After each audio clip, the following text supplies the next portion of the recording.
She gave a shivering homeless stranger her very last $10, knowing she wouldn't eat that night. She didn't know that the beggar was actually Choi Si-Won, the ruthless heir to the shadowed Choi syndicate, and he was looking for the one thing money couldn't buy, a pure heart. In a world ruled by greed and power, sometimes the poorest among us have the richest souls. Jasmine thought she was just feeding a hungry man. She had no idea she was passing a test that would change her destiny forever. Get your tissues ready for this one. If you believe that kindness always finds its way back to you, hit that like button right now. And don't forget to subscribe and turn on notifications for more touching love stories from the darker side of Seoul. The neon sign of the diner flickered, buzzing in time with the relentless rain hammering against the plate glass. Inside, the air was thick with the smell of burnt coffee and stale grease, a suffocating mix that clung to Jasmine's hair and skin. She wiped the counter, her movements heavy with a bone-deep weariness that sleep couldn't fix. Every muscle in her body screamed for rest, but her mind was racing against a clock that was moving entirely too fast. Table 4 is waiting on their check, Jasmine. Do I have to do everything myself? Mr. Henderson's voice cut through the din of clattering dishes like a whip.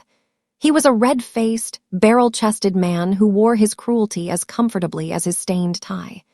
He stood by the kitchen pass, glaring at her, looking for any excuse to vent his frustration. "I'm coming, Mr. Henderson," Jasmine said, her voice soft but steady. She had learned long ago that defending herself only made the target on her back larger. As she hurried past the register, her phone buzzed violently against her hip. It wasn't a social notification. It was a threat. She retreated to the small, grimy hallway near the restrooms for a fleeting second of privacy. Her hands trembled as she pulled the device from her apron. The screen cracked down the middle, illuminated the message she had been dreading all week.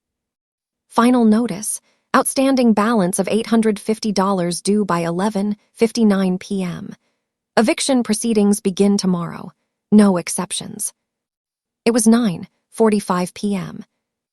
Jasmine leaned her head back against the cold tile wall, squeezing her eyes shut to stop the tears from falling. She reached into her other pocket, her fingers brushing against the crumpled bills she had earned in tips over the last 8 hours. She pulled them out, smoothing the paper against her thigh. 5 ones, a $5 bill. $10. She stared at the money, her chest tightening until it felt like she couldn't breathe. $10. It wasn't enough for a cab ride home in this storm. It wasn't enough to pay the electric bill.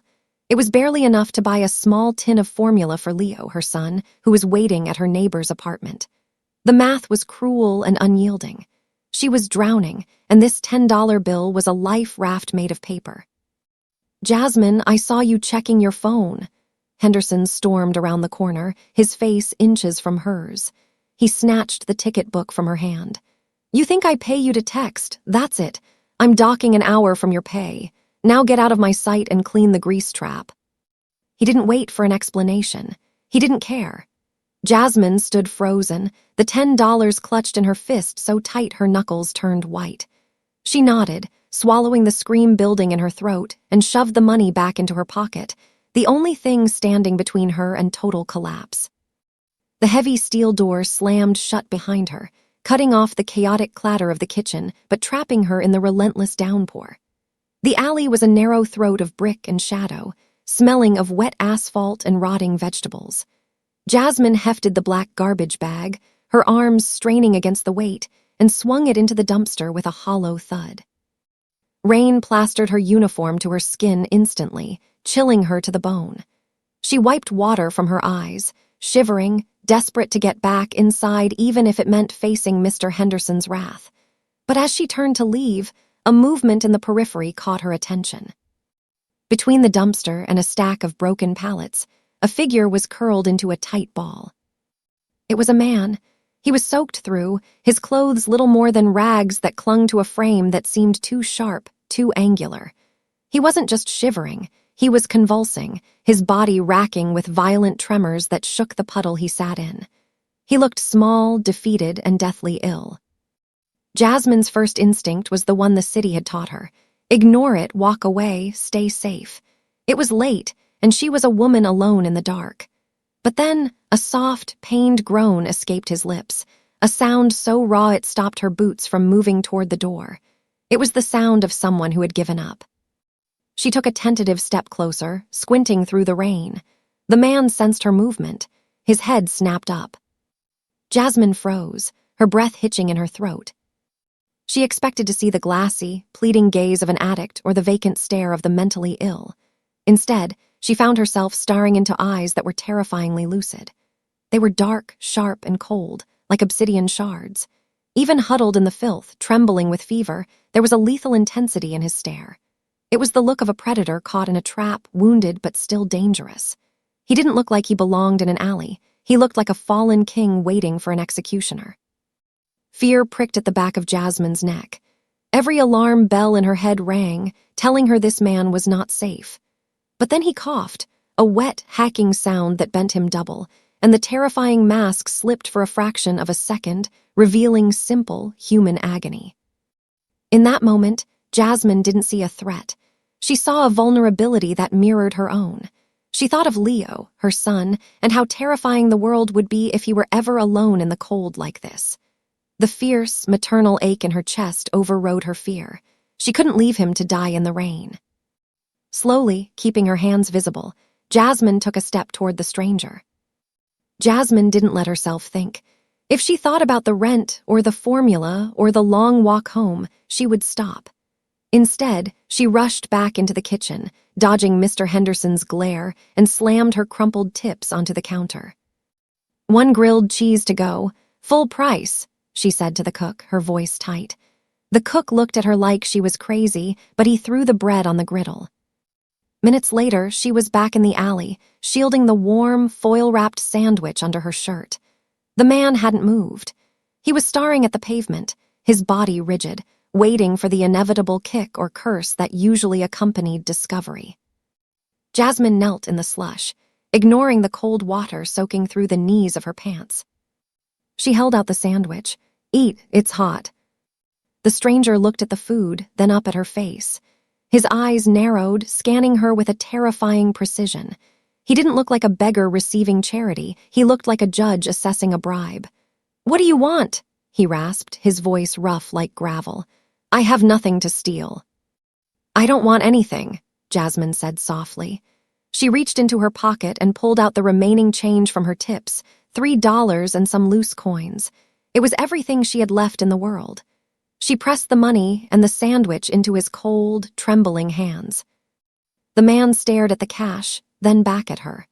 For the first time, the sharp, calculating edge in his eyes wavered, replaced by genuine confusion. He looked past her shoulder, toward the diner window where Henderson could be seen screaming at a busboy. "I saw him," the stranger said, his accent thick and clipped. "That man treats you like a dog. You have holes in your shoes. You are clearly drowning." He gripped the money, his knuckles white. "Why help a dying ghost like me when you can't even save yourself?" Jasmine paused. The rain plastered her hair to her forehead, mixing with the tears she had been holding back all night. She thought of the eviction notice burning a hole in her pocket.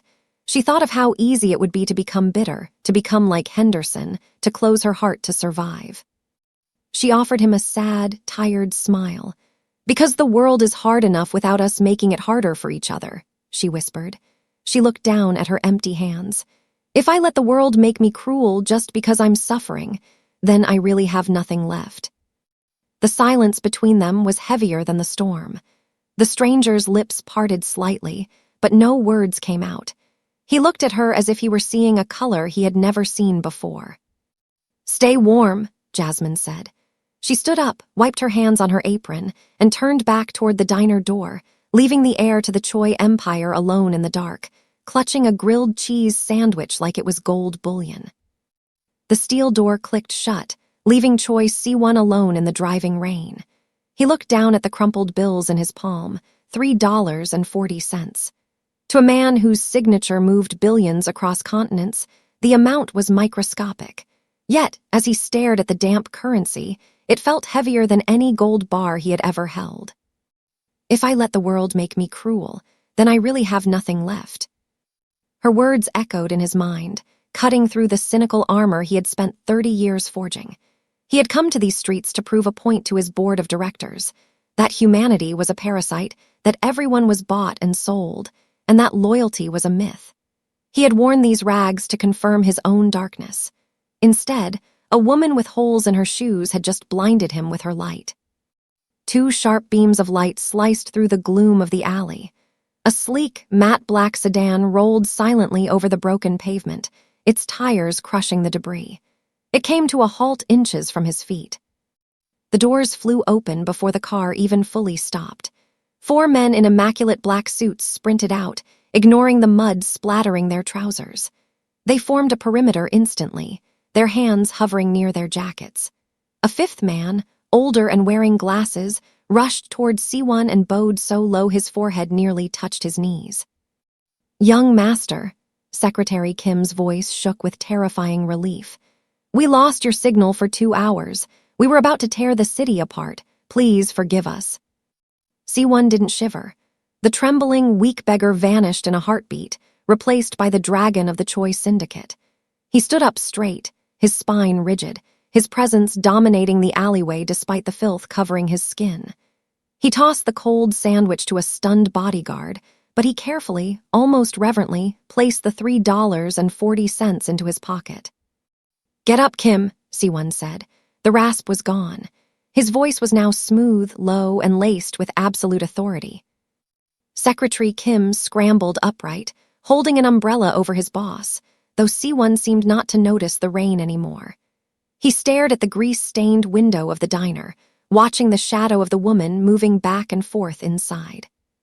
"The test is over," Si-Won said, his eyes darkening as he watched the restaurant owner scream at the woman again. "I found what I was looking for." "Shall we take you to the hotel, sir? The medical team is on standby," Kim asked, gesturing to the open car door. Si-Won ignored the question. He pointed a mud-caked finger at the crumbling brick building of the diner. "Who owns this establishment?"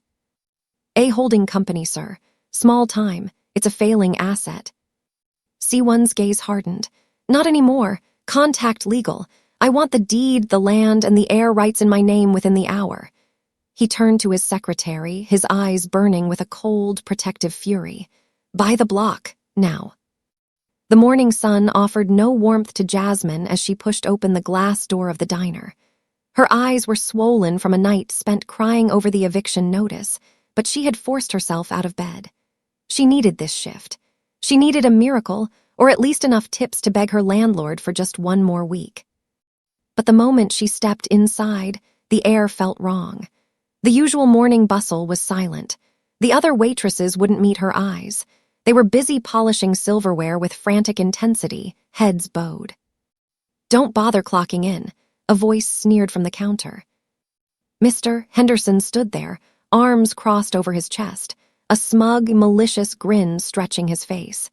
He held a printed receipt in one hand and waved it like a weapon. "Mr. Henderson," Jasmine's heart hammered against her ribs. "I'm sorry I'm a minute late, the bus." "It's not the bus," he interrupted, stepping into her personal space. "It's the theft." Jasmine blinked, confused. "Theft? I've never stolen a penny from you." "I checked the inventory logs this morning. You took a grilled cheese sandwich out the back door last night," he spat. "Feeding the stray animals in the alley with my food, on my dime." "I paid for that," Jasmine protested, her voice rising in panic. "I put my tips on the counter. Ask the cook I paid full price." "The cook says he didn't see a dime," Henderson lied smoothly, his eyes glinting with the pleasure of his power. "Which means you stole from me, and I don't employ thieves." The floor seemed to tilt beneath Jasmine's feet. "Please," she whispered, her hands reaching out instinctively.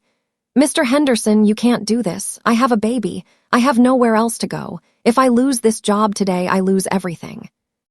"Not my problem," he scoffed. "I'll work a double shift for free," she begged, tears spilling over despite her best efforts to stop them. "Please, my son needs formula. Just let me stay." "I'll do anything."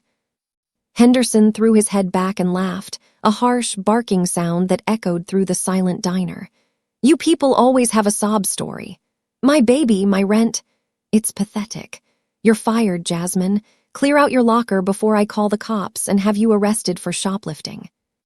He turned his back on her, dismissing her existence entirely. The fight drained out of her legs. Jasmine didn't walk away, she crumbled. She sank to the linoleum floor right in the center of the dining room, burying her face in her hands. A guttural sob tore from her throat, a sound of pure, unadulterated heartbreak that made the customers look away in shame. She was at rock bottom, and the stone was cold and hard against her knees. "Get up, you're making a scene," Henderson shouted, his patience snapping. He reached down, his meaty fingers digging into Jasmine's upper arm, and hauled her to her feet with unnecessary force.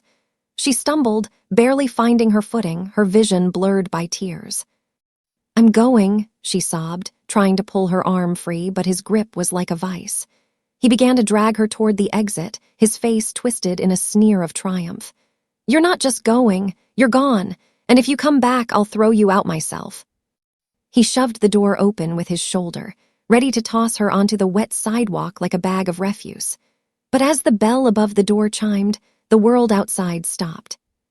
The constant hum of city traffic had vanished, replaced by a low, vibrating growl that seemed to shake the glass in the window frames. Henderson froze, his hand still gripping Jasmine's arm. He looked up, and the color drained from his face instantly. 5 massive, matte black SUVs had mounted the curb, completely blocking the front of the diner.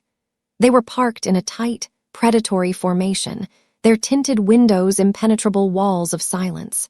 They looked less like cars and more like armored beasts waiting to strike. Inside the diner, the clatter of silverware ceased. Conversations died in throats.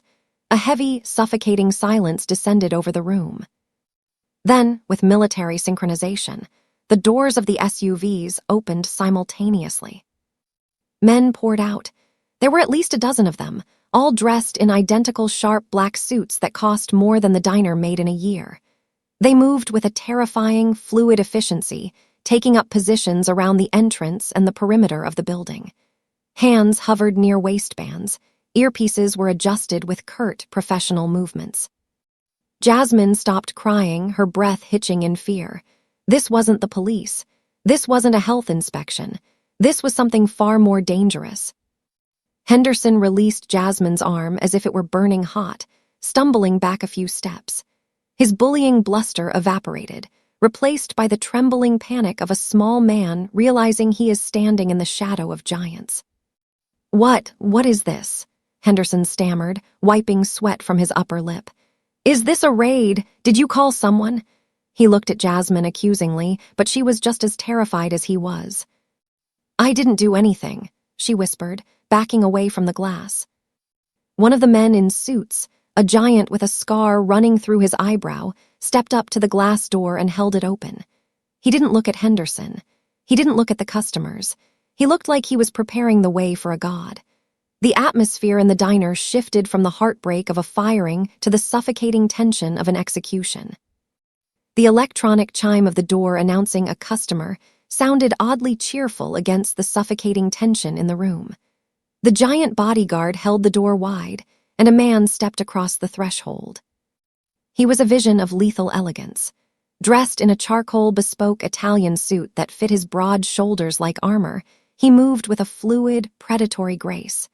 His hair was styled perfectly back, revealing a face of sharp angles and cold, aristocratic beauty. He didn't look like he belonged in a diner. He looked like he owned the city block and was considering burning it down for sport. Mr. Henderson's survival instincts kicked in immediately. He smoothed his greasy tie, a nervous, terrified smile plastered across his face as he rushed forward, bowing repeatedly. "Welcome, sir. Welcome. What an honor," Henderson stammered, his voice cracking. "Please, right this way. I have the best booth open. Whatever you need, it's on the house. We don't usually get clients of your caliber."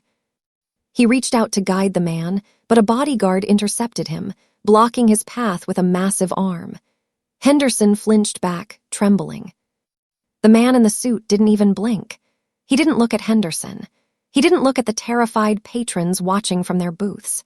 He walked through the diner as if he were the only living soul in it, his polished Oxfords clicking rhythmically against the cheap linoleum tiles. He walked straight toward the center of the room, where Jasmine was still trying to pull herself together, wiping her eyes with the back of her hand. She sensed the looming presence and flinched, expecting Henderson to be standing over her again to deliver another blow to her dignity. She looked at the shoes first, black leather, shining like mirrors, then the sharp crease of the trousers. Her gaze traveled up, past the expensive watch, to the face of the man standing over her. Jasmine gasped, the sound sucked out of the room. The face was clean-shaven now, the skin pale and flawless. The dirt was gone. The smell of rot and rain was replaced by the scent of expensive cologne and ozone. But the eyes, those dark obsidian eyes that held a depth of cold intelligence, were unmistakable. It was the beggar, the shivering, dying man she had fed in the alley not 12 hours ago. "You," Jasmine breathed, her voice barely a whisper. She pressed a hand to her mouth, her mind reeling, trying to reconcile the image of the helpless vagrant with this titan of industry standing before her. He didn't speak. He simply stood there, looking down at her not with pity, but with a fierce, quiet intensity that made her heart race. He looked at her tear-stained face, then at the red mark on her arm where Henderson had grabbed her. His jaw tightened, a muscle feathering in his cheek. The temperature in the room seemed to drop another 10 degrees. "Sir, please step away from her." Henderson's voice cracked like a whip, shattering the heavy silence. He lunged forward, his face flushed with a desperate need to regain control of the narrative. "I apologize for this disturbance. She's a disgruntled employee, a thief. She was just fired for stealing food from my kitchen." He reached out, intending to grab Jasmine's shoulder again to shove her aside, but he never made contact. Si-Won turned. The movement was slow, deliberate, and terrifyingly fluid. He didn't raise a hand. He didn't shout. He simply shifted his attention from Jasmine to Henderson, and the temperature in the diner seemed to plummet into the negatives. It was the gaze of a man who viewed the person in front of him not as a human being, but as an error to be corrected. "A thief," Si-Won repeated. His voice was a low baritone, smooth as velvet but cold as ice. It carried to every corner of the room without him raising it a decibel. "Yes, stealing right out of the fridge," Henderson babbled, sweating profusely. "I was just throwing her out." "That sandwich," Si-Won said, taking a step closer, forcing Henderson to shrink back against the counter, "was purchased with her last $10, and she gave it to me." Henderson blinked, his mouth opening and closing like a fish on a hook. You. He looked at the impeccably dressed billionaire, then back at the memory of the beggar. The realization hit him like a physical blow. His face went gray. "Do you know who I am?" Si-Won asked softly. Henderson shook his head, too terrified to speak. "I am Choi Si-Won," he declared, the name landing with the weight of a gavel. "And as of 9:05 this morning, 10 minutes ago, my legal team finalized the acquisition of this building, the land beneath it, and the debt of the holding company that employs you." Si-Won adjusted his cuffs, his eyes never leaving Henderson's trembling face. "You are not firing her. You are trespassing on my property." "Sir, I didn't know. I have a family," Henderson whimpered, raising his hands in surrender. "So does she," Si-Won cut him off, his voice sharpening into a blade. "You taunted a mother who was starving to feed her child. You have no honor, and in my city, men without honor have no place." He flicked his fingers, a small, dismissive gesture. 2 of the bodyguards moved instantly. They grabbed Henderson by the arms, lifting him off his feet as if he weighed nothing. "You are banned," Si-Won stated, turning his back on the man as if he were already gone. "From this establishment, from this district. If I see you in Seoul again, the police will be the least of your worries." "No, wait, please," Henderson screamed, kicking uselessly as he was dragged backward toward the door. His pleas were cut short as he was hauled out into the rain and thrown onto the wet pavement. The door swung shut, sealing out the noise. Si-Won stood in the sudden quiet, straightening his jacket, before turning his attention back to Jasmine. The silence in the diner was absolute, heavy with the aftershocks of violence and the sudden shift in power. Jasmine remained on the floor, trembling, her eyes wide with shock. The man who had just exiled her boss with a snap of his fingers now softened his posture completely. He reached out a hand, not the hand of a beggar, but the manicured hand of a king. "Stand up, Jasmine," Si-Won said, his voice barely a murmur. She took his hand. His grip was warm and firm, pulling her effortlessly to her feet. He didn't let go immediately.